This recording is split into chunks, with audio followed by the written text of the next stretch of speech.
فرماتے ہیں ایک اللہ کا نیک بندہ سفر کرتا ہوا جا رہا تھا تو رات ہو گئی۔ اس نے سوچا چلو مسجد میں قیام کر لیتے ہیں، صبح اٹھ کر چلے جائیں گے۔ رات کو وہ سو گئے۔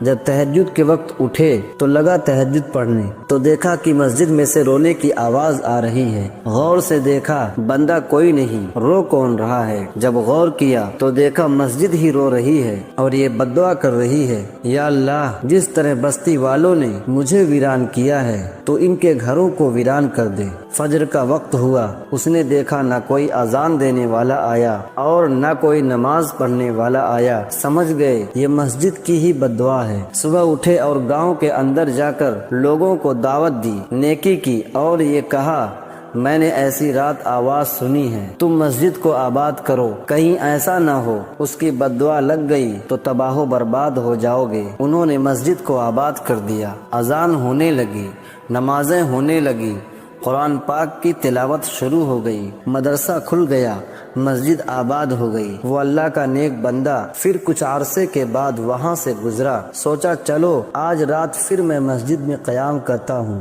وہ رات کو سویا تو جب تہجد کے وقت اٹھا تو دیکھا اب مسجد سے آواز آ رہی ہے، یا اللہ جس طرح بستی والوں نے مجھے آباد کیا ان کے گھروں کو بھی آباد کر دے۔ اللہ تعالی ہم سب کو مسجد کو آباد کرنے کی توفیق عطا فرمائے، آمین۔